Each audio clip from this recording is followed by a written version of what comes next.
一位高人嚟自明朝，因為佢屬虎，所以嗌唐伯虎，唔係斷估。江南四大才子之首，佢去到邊 fans 跟去走，男女都咁受歡迎。有人就話佢好多情，考狀元雖然冇出貓，但係考下都瞓着覺。你或者覺得佢傻傻地，但係你根本唔明佢心理。情人談情話過節要送花，古今都喜愛吧。緣來緣留下世世你我他，就像兩生花。情人如仇敵，愛上你太激，芳心必須要覓。情長從無敵，卻要轉角色，力敵美豔女色。港式女仔拍好係無數，去到邊咧左擁右抱，但係覺得對象冇一個了解佢，所以佢仍然覺得咁空虛。直接到去認識秋香，但係秋香又覺得佢好娘，為咗秋香佢乜都制，混入華府做咗人哋奴隸。唉，今日做咗美人計，但係佢最想做人世。呢個美人真係冇心肝，不停喺度咁玩華安。到呢度係時候閃，夠鐘睇秋香露點。兩大文壇才子，一教畫功高低。正所謂江山代有才人出，大名才子特別多。今日呢場比試啊，有自稱屈原第70代嘅子孫屈機公子，挑戰號稱畫聖王維、詩聖李白嘅王太白。裁判呢，就我哋京城4大書齋嘅主人，我一品生就以1字為題，限時清香一注，睇下邊一位能夠畫得出天下第一個好畫。於是個比試就係佢贏㗎啦。比試開始。所謂一呢，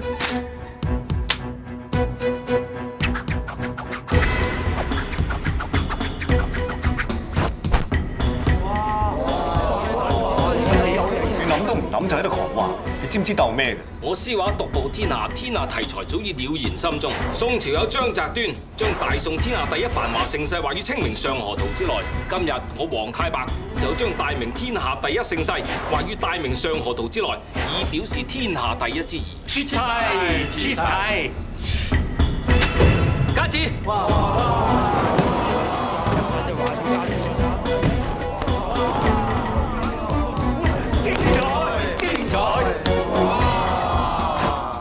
上河圖內有人814個，樹170棵，畜生60頭，我一定畫得多過佢。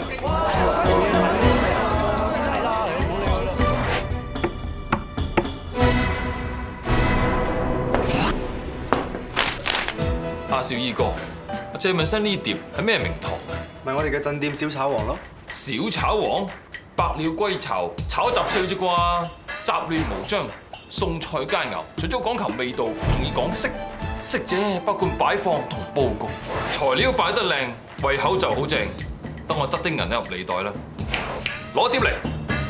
嗱，首先將松仁同埋梅子拼埋一齊，就有互相輝映嘅效果。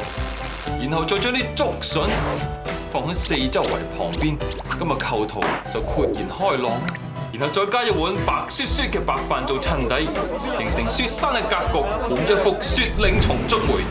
嗱，睇落係咪高好多、清好多，令人眼前一亮，胃口大開啊！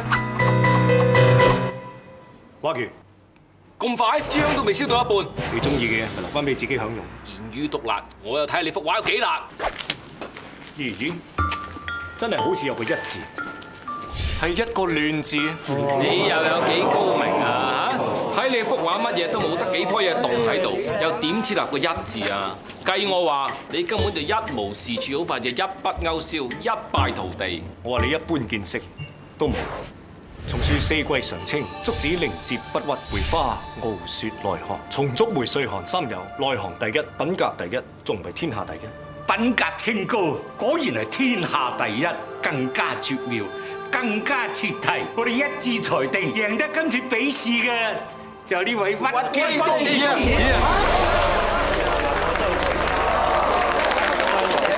嘢。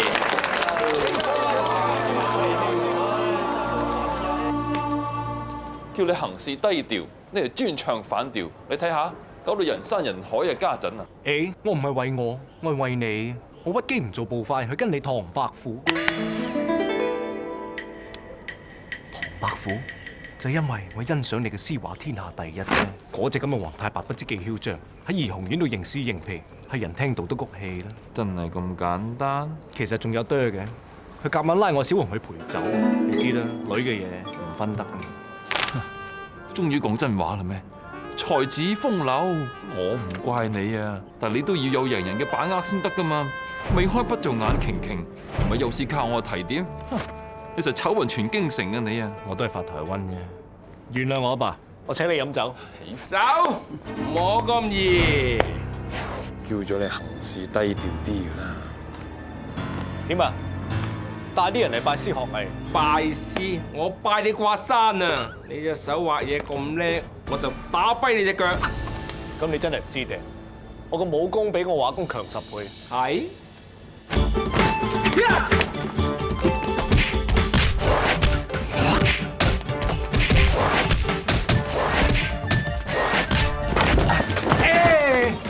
人多蝦人少，玩單打笨。君子動口不動手。雖然你哋係2打6，但都唔好當正自己真係2打6先得㗎。咁多嘢講係嘛？答埋佢。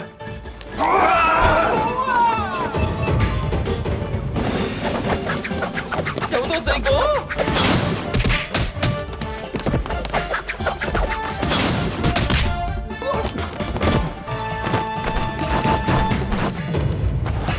入嚟。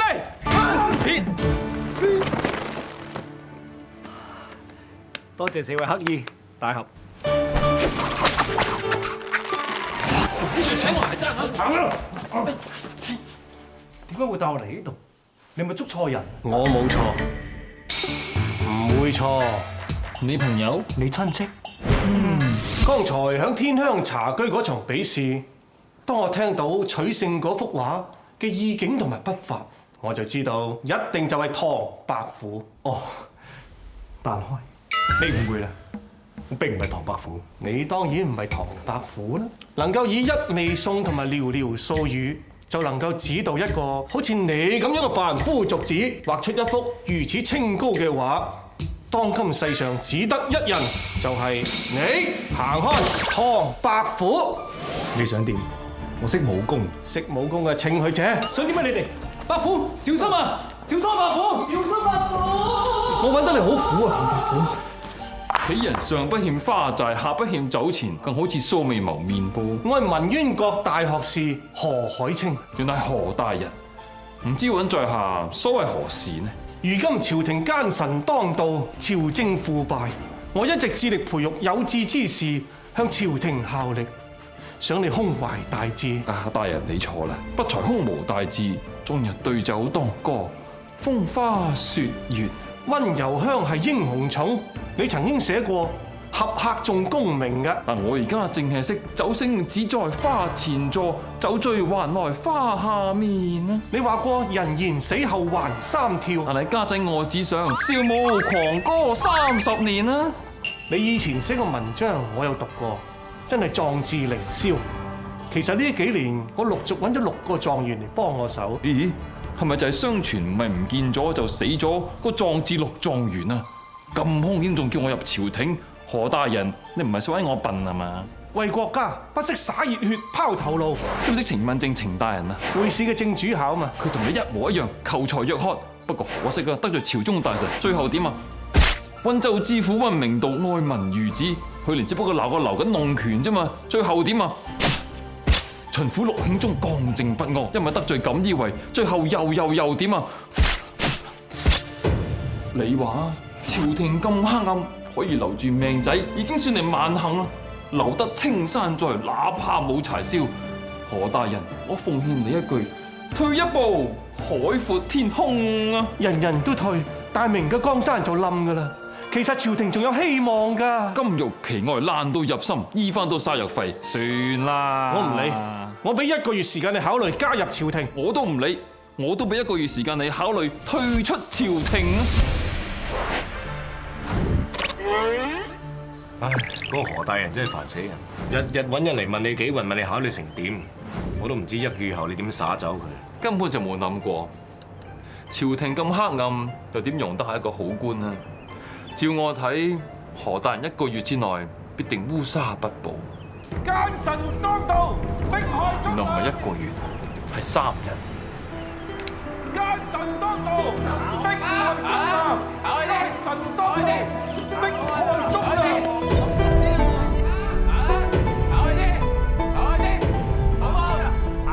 做好官又點會有好下場嘅？冇人煩咪好咯，伯父。我哋2個可以盡情喺京城俾人揼食下蕉。我哋嘅行蹤已被泄露，此地不宜久留。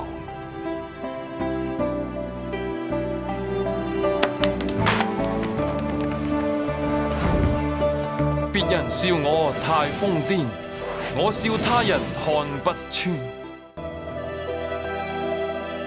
山外青山樓外樓，西湖歌舞幾時休？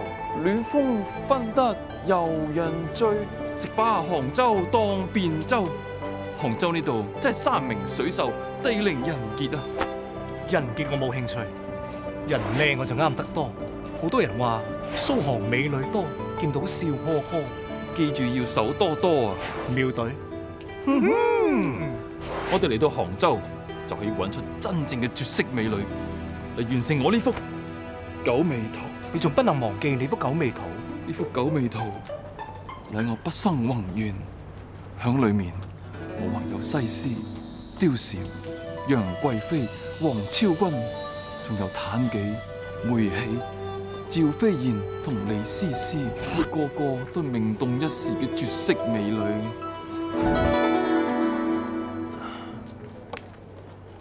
我特登留翻第9個位俾我哋大明嘅美女，只可惜到咗而家，仲咪俾我遇到一個令到我有衝動而想將佢為我九尾圖之內嘅美女。可惜上面嗰2件幾索？鼻大大咪楊玉環，瘦蜢蜢咪趙飛燕。揚你個肚，照你個蘋果，用枝續粉，嘥我指墨。好啦，唔畫就唔畫啦，不如去唱歌。呢個時辰飲夜買1送1，生果盤花生全面。我好喜歡，不過切忌喉擒，因住啃親。低調啲，慢慢食，千萬唔好暴露身份。歡迎唐伯虎尋花問柳，歡迎唐解元酒水茶界全面。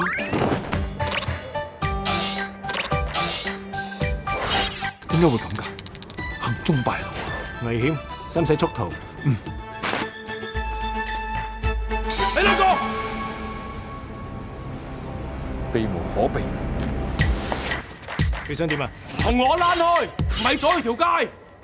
行開啊！行開！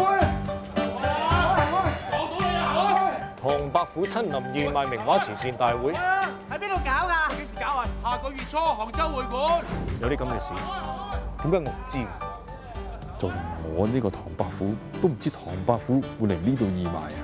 你唔知又有咩出奇？有古怪，係騙局。各位老爺，唐伯虎威名遠播，不過佢惜字如金。如果唔係今次佢家鄉水災嚴重咧，佢係絕對唔會攞啲真跡出嚟賑災嘅。全靠我今日點天大嘅面子。就算黃師爺識得唐伯虎啊，都請唔咗佢嚟杭州會館搞義賣賑災啦。冇錯啦，既然我老爺咁勞苦功高啊，所以今次嘅義賣賑災大會主席都非我老爺莫屬啦啩。又係你光頭派啊！你敢同我爭？我梗係要爭啦！兩位，嗱，今次咧用杭州會館名義搞嘅，大家出咁多錢，哇，老爺啊見得最多添。講得啱啦，今次如果你話就要揀啊，都係揀阿華老爺做主席啦。講得啱，講得啱。冇錯。喂，唔係。阿金老爺想做咧，理應就讓俾金老爺做。金老爺係實至名歸。華老爺此言差矣，錢你捐得最多，主席呢個位非你莫屬。你做最啱啦！錯，捐錢還捐錢，做主席還做主席。嗱，我真係唔怕認啦。細佬咧其實就讀得書少，你話若然係計數啊、打珠算啊，咧我就拿手。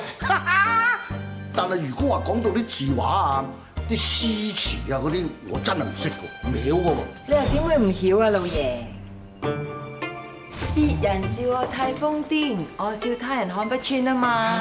哎呀，原來你二夫人對唐伯虎嗰啲詩詞咁熟嘅喎。唔係，婦道人家喺度亂噏乜嘢翻去？咩啫？陣間我哋一齊去聽戲噶嘛，我咪順便攞埋啲桂花糕嚟請大家食咯。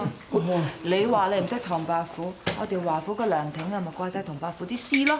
哦，華老爺，原來你咁欣賞唐伯虎㗎？冇，其實我哋庭院裝修嘅時候咧，嗰啲工匠隨手掛起啲詩畫，攞嚟裝潢嘅啫嘛。聽唔聽到啊？隨手嘅啫，扮晒識嘢。咩扮晒識啊？我老爺謙咋，佢不知珍藏咗幾多唐伯虎啲畫啊詩啊，全部喺晒書齋。冇。咩冇啊？冇啊！月全圖啊、隱士圖啊、仕女圖啊，全部都係唐伯虎啲作品嚟嘅。華老爺，原來你咁欣賞唐伯虎啊？咁今次唐伯虎嘅義賣名畫慈善大會，主席非你莫屬啊！而家佢話做就做㗎啦，嚇！咁咪唔啱咪投票咯。好啊！哇，黃生，咁一點。誒，1、2、3、1、2、3，打個和。喂，你乜水啊？你跟班嚟，你仲有乜資格投票啊？我哋3比2贏咗，今次主席華鴻生。你係無啦啦插把口埋嚟做乜嘢啊？姐夫，老爺，好啦，而家甩唔到身啦，我問你點算？家姐，發生咩事啊？巴閉啦！我幫你姐夫啊爭取到咧唐伯虎慈善義賣大會嘅主席嚟做嘅。哇！咦，咁大件喜事？何喜之有啊？唐伯虎風頭咁勁，一黐咗埋去，自然就會引嚟好多好事之徒㗎啦。俗語有話啊嘛，人怕出名啊，豬怕肥，肥咗俾人鋸嘅。嗱，而家我哋善事又做咗啦，銀兩又捐咗啦，嗰啲風頭咪有啊，金一點去攞咯。你係要揸嚟做乜嘢啫？老爺飲茶，仲飲咩茶啫？而家仲邊有心機飲茶啫？你飲？人哋一心為你啊，你就人心當狗肺。唉，喂，做乜飲我杯茶咧？唉，嬌啊，實在你同我做咗咁多年夫妻，你知唔知我心諗乜嘢㗎？我同你做咗咁多年夫妻，你又知唔知我心諗咩㗎？次次出身大場面啊，個個啊淨係識得啊金一點嗰班人啲老婆啊，慈善大會金夫人啦，錢莊主席劉夫人，絲綢商會主席李夫人，見到我咪只識得叫我華夫人咯。同係華夫人啊，街尾華大夫嘅夫人啊，仲出名過我啦。係啊，姐夫，條街咧真係有好多華夫人。阿家姐佢真係好慘㗎。我就係想咁啊，教過你哋好多次㗎啦。中事就莫理，中訂就莫企，係無憂無慮咁咪過一世咯。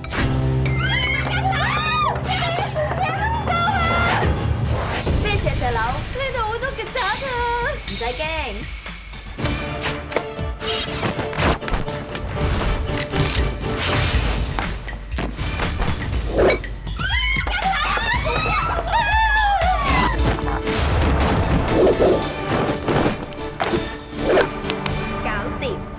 啦！啱啱至講緊唐伯虎嚟杭州，佢哋就走晒出嚟咯。唐伯虎嚟杭州？係啊，唐伯虎嚟搞賑災，老爺仲做埋今次慈善大會嘅主席添啊！唐伯虎佢係當今最偉大嘅大詩人、大畫家，老爺都不知幾咁欣賞佢啊！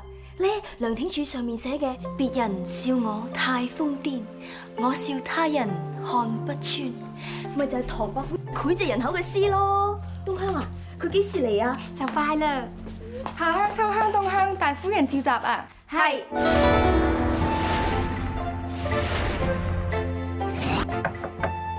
入嚟啊！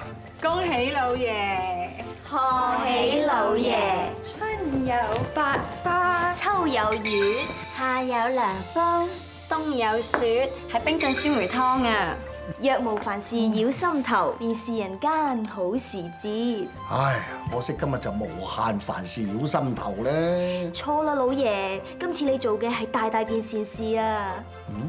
賀老爺長年善心，長年順境，長年都係好時節。乖啦乖啦，其實老爺啊，唔單止係春夏秋冬四鄉啊，成個華府上上下下都知道老爺你榮任義賣慈善大會嘅主席，個個都拍晒手掌戥你開心。正所謂積善之家必有餘慶啊嘛。夫人你費盡心思，唉，我條氣想唔順翻都唔得啦。好啦好啦，老爺開心翻啦。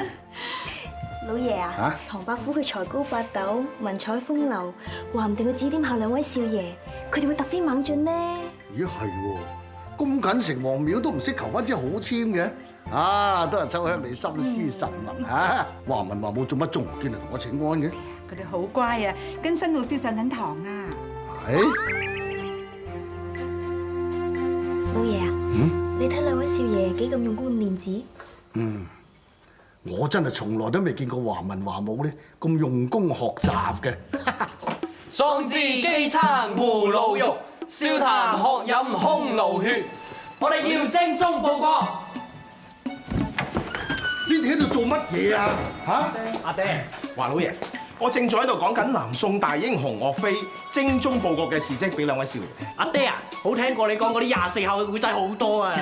可惜岳飛39歲咧就俾秦檜害死。唔怕，我而家先18歲，我就要21年嘅時間去捉岳飛嘅豐功偉績啊！但係我依家19歲，剩低20年咋，點追唔到啦！兩位少爺唔好亂講啦。好啦好啦，你哋讀咗一日書咧都肚餓噶啦。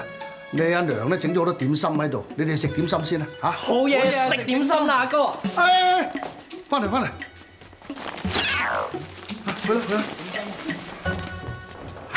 老師，你真係好過獎，好過態啊！我咪再三吩咐你，只係教佢哋讀24孝嘅。岳飛咪忠孝仁義俱全咯，有好下場咩？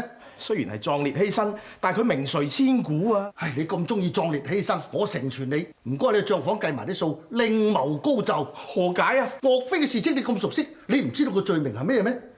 莫須有啊！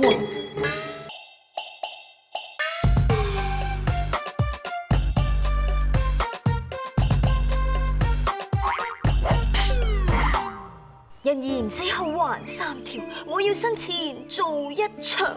聽落咧，好似好威武咁喎。同嗰啲花花啊、月月嗰啲詩咧，好唔同喎。呢度所有嘅詩啊，都係唐伯虎近年嘅遊戲文章啫嘛。我念嗰啲咧係佢多年前嘅作品，不過我深信佢為國為民、重義輕身嘅豪情壯志係一直冇變嘅。呢隻白虎啲嘢又真係幾啱你喎，唔怪之得呢個華府傑公正義丫鬟，一聽到唐伯虎嚟咗杭州啫，就成個人咧都神不守舍啦。我仲想咧，佢喺我本詩集嗰度題字啊。唐人詩集？你喺邊處得翻嚟㗎？呢本詩集啊，好珍貴㗎。原來你喺呢一度啊！又睇唐伯虎嘅詩集。爹啊，唐伯虎啲詩真係好有英雄氣概㗎，我真係想日日攞嚟讀啊！唐伯虎啲詩集咧好貴㗎，阿爹買唔起啊！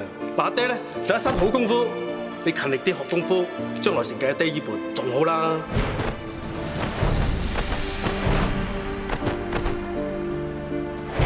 阿爹，你去咗邊啊？你睇下，唐人詩集，你邊有錢買㗎？我冇㗎，不過咧我就夠錢買支筆同埋買本簿。我琴晚去咗書齋啊，抄咗成本唐人詩集俾你啊，以後你就可以晚晚攬住嚟讀啦。阿爹，估唔到我終於有幸見到唐伯虎，你話我點會唔期待啊？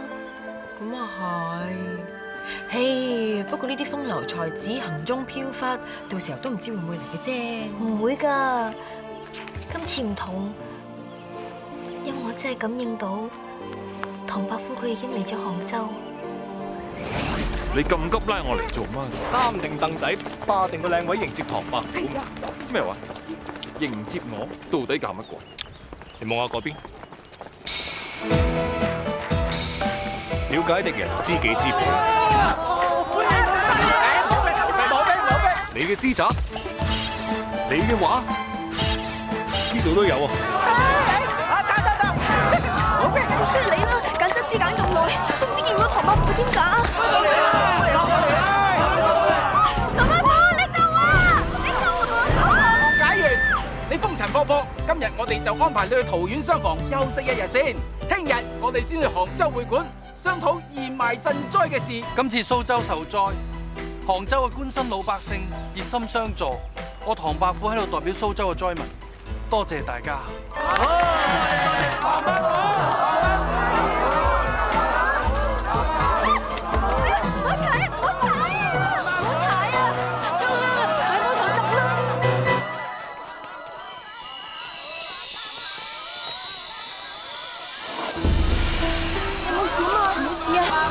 你走啦，我都要追啦，去啦！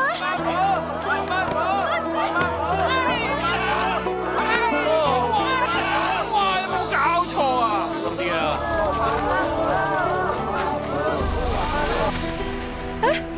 呢隻伯虎啦，追唔到噶啦！唉，真係衰啊！如果頭先唔係咁多人碰碰撞撞嘅話，就見到你隻伯虎啊嘛，見到又點喎？肥幾兩肉咩？哇！做乜嘢啊？個門口咁多人嘅？真係冇睇啊！唔好當！梁叔，發生咩事啊？唐伯虎嚟拜我哋老爺啊！秋，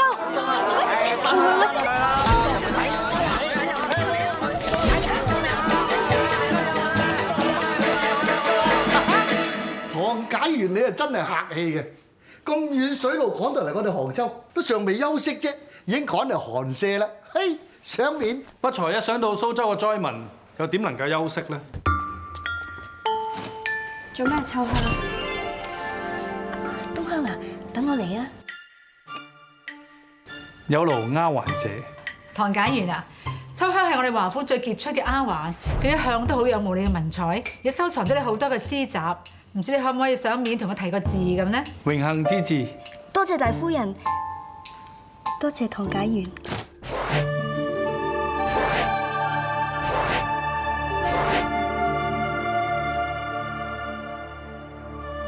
秋香姐，秋香指點，唐伯虎頓首。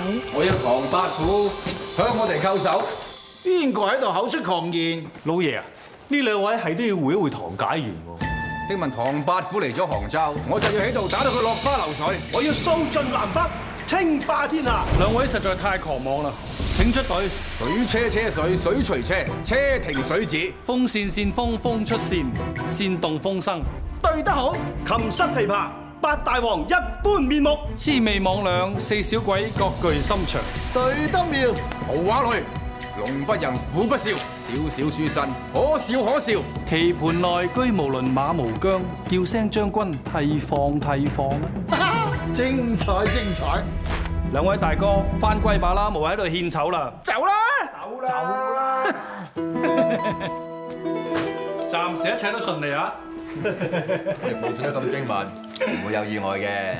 係啊，呢度啲富商大戶真係好鬼容易呃㗎。係咯，我同嗰個金一點講話，喂，唐伯虎想賑災喎，哇！佢就拍晒心口，話喺杭州大搞特搞啊！喂，我諗你都要勤練畫功喎，因為義賣當日嘅戲肉咧，就係你即席揮毫畫翻嗰幅《秋山行旅圖》喎。《秋山行旅圖》咧係唐伯虎最出名嘅作品嚟嘅，不過一早就燒咗咧。而家我哋畫翻佢出嚟，到時啲富商一定爭崩頭，用天價買翻佢，咁我哋就發達啦！唐解元呢幅仕女圖，即係話都栩栩如生啊！哇，反為欣賞呢個棲鳥圖啊！你睇下，意境清幽，與世無爭。而且呢幅華山圖幾咁雄偉啊！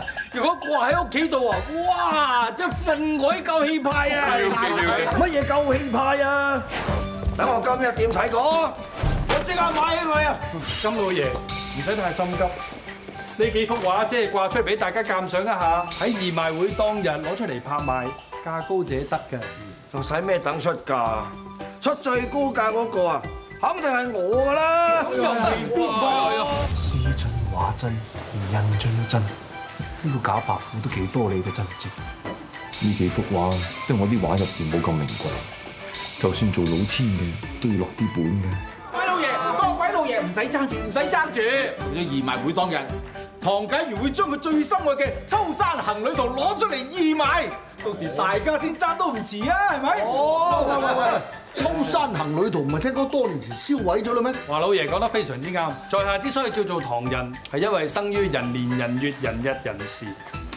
喺12年前嘅人年，正值在下嘅生辰。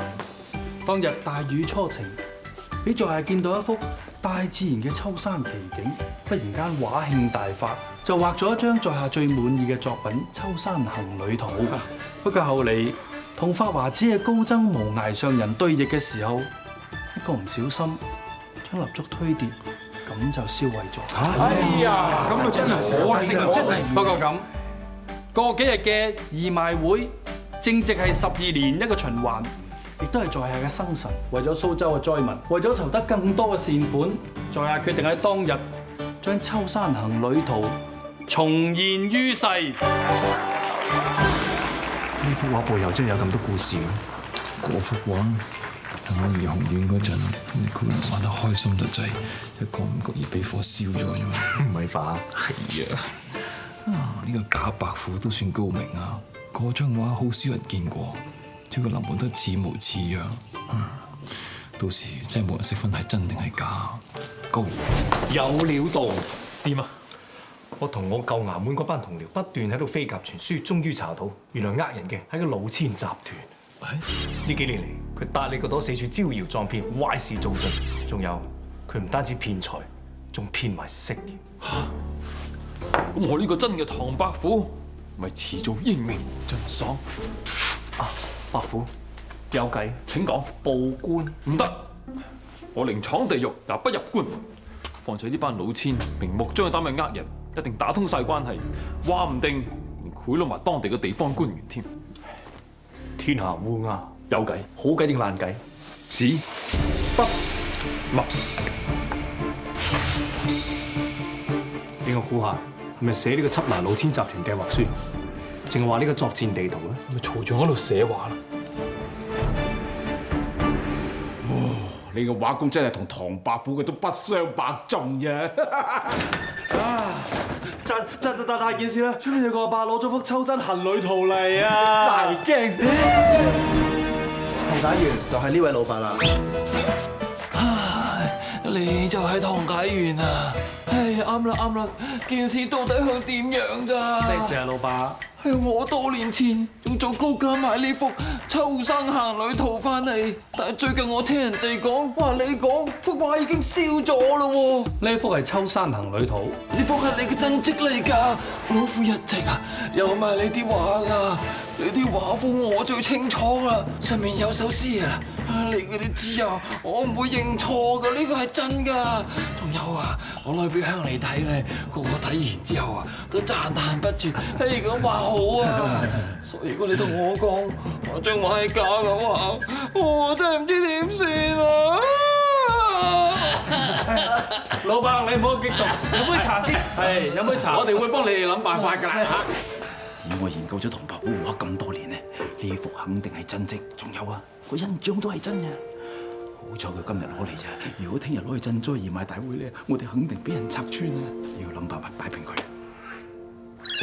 呢位老伯啊，都係怪我唐伯虎名氣太大，太多人臨摹我畫，攞去呃人。你咁講，即係我幅畫係假㗎咯喎，咁點算啊？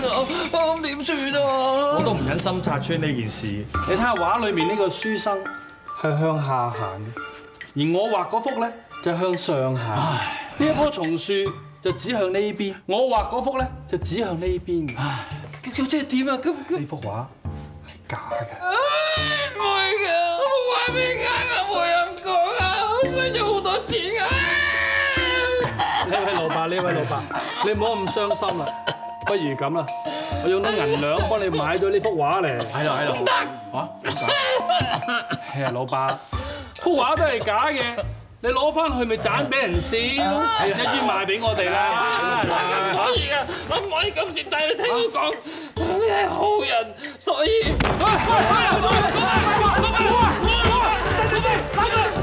靜啲！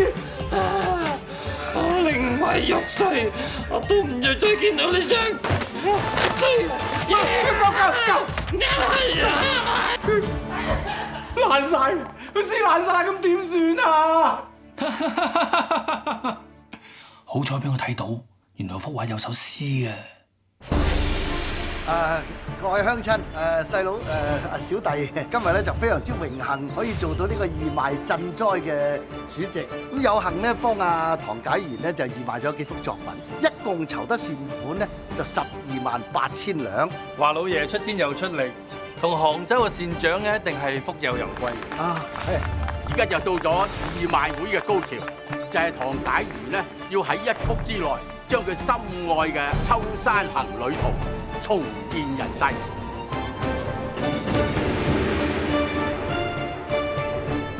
功架十足，民歌起畫，江湖賣藝咁，使唔使表演埋心口碎大石咁啊？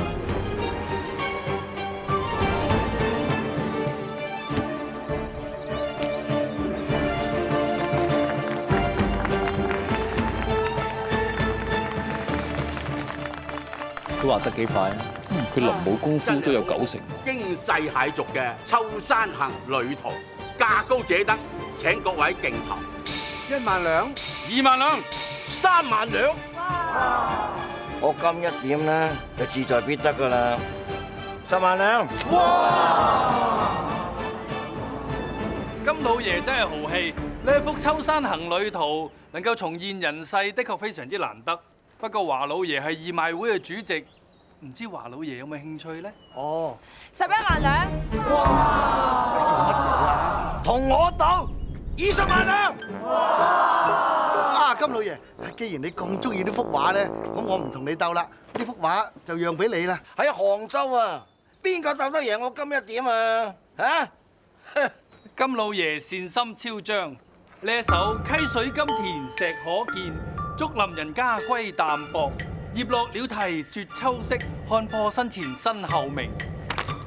啱晒金老爺，過獎。到你表演啦噃，知道。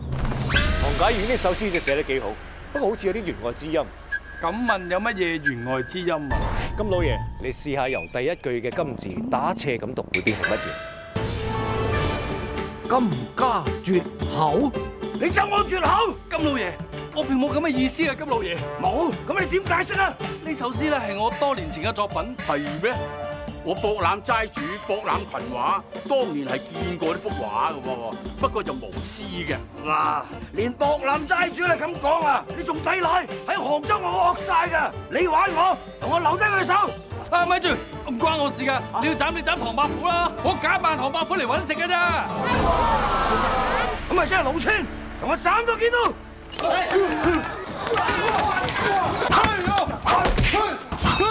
好玩好玩，但都係時候功成身退啦。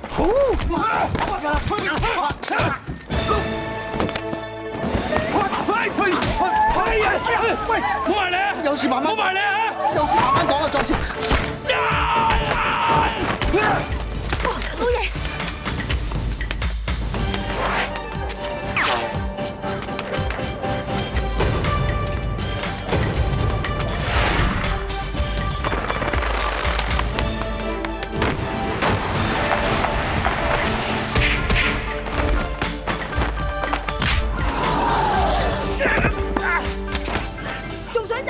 我識啫，唔使捉個狗條雞嚟打啊嘛！邊個叫你有毒夫唔扮，有黃老夫又唔扮，走去扮唐伯虎啊？唐伯虎可以立亂扮嘅咩？仲夠膽喺我偶像嗰本詩集度提字？指點啊！動手啊！吟詩啊！寫畫啊！拍賣啊！執衰啊！秋香，係老爺。邊個叫你咁多事㗎？我知道你武功好，我請你翻嚟係保護夫人㗎，唔係請你翻嚟捉老千㗎。人哋嗰幅假畫又呃唔到我啲錢。佢哋寫嗰首詩又咒我唔到，嗰班老千係乜頭乜路你又唔清楚，你請英雄你咁鬼多事，拉咗人去衙門，好啦，佢哋喺衙門放翻出嚟嗰陣時，隨時會揾個華家度尋仇嘅喎，到時可能令到我哋絕子絕孫嘅喎，又要再搞，中士就莫理，中頂就莫企，忍，百忍變成急。但係老爺啊，聽我話。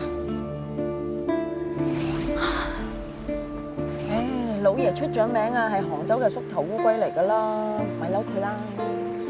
不過今次真係冇做錯啊嘛，我都唔明白點解老爺佢咁怕事嘅，做事莫怕，見義勇為啊嘛。從小阿爹就係咁教我噶啦。我阿爹功夫好好噶，成日幫啲村民打走啲惡霸，又免費教啲村民功夫，所以好得人愛戴。後嚟鄉下大瘟疫，死咗半條村嘅人，阿爹堅持唔走，幫啲村民，最後我哋都爭啲捱唔住。好彩華老爺嚟贈醫施藥，我哋先有得救。阿爹要我認住呢個大善人，有機會一定要報恩。後嚟華府請識功夫嘅丫鬟保護大夫人，阿爹就即刻叫我嚟做啦，仲叮囑我一定要保護華老爺全家。我知，所以你成日話華老爺佢哋有啲咩頭暈身慶都關你事啊嘛。梗係啦，所以我就算幾咁唔認同老爺嘅拍事性格，我都一定要盡力確保華府一家平安。沉魚落雁點沉啊？閉月羞花點閉啊？傾國傾城啊點傾啊？唉，冇眼睇啊！走啦走啦，睇怕杭州都揾唔到我第9位絕色美女嚟還我幅九尾圖。唉，唔好走住，我查到今晚有一個廟會，所有杭州嘅大家閨秀千金小姐喺個廟嗰度上住香。莫非真係寶物陳歸底？華大夫人，啊，金夫人乜咁啱啊？你又嚟上香啊？係啊，華世夫人，佛靠金裝，人靠衣裝，今日廟會嘅大日子喎，點解唔着得光鮮啲㗎？咁又係，啲咁貴重嘅金銀珠寶咧，唔係個個都襯得起㗎。華二夫人啊，可以點燈啊？今日點燈咁大件事，使乜着咁靚啊？靚上加靚，搶晒其他人風頭就唔係幾好啦，係咪啊，金夫人？咩啊？你點燈？點會咁㗎？年年都係嚟到先出暗標㗎嘛，年年都係我哋金家贏㗎啦。金夫人啊，你睇下個佛像。我哋華府嘅上個月已經幫佛像打造過金身，唔係我點，邊個點啊？咪住！自我會仲大聲夾我，錢啫嘛，我哋金家有啊，我一定要爭，一定要點。妙租，佢同你佛像打造金身，我同你廟宇打造金屋頂，咁我贏啦啩？好啊好啊好啊，不如平分燈飾啊嚇！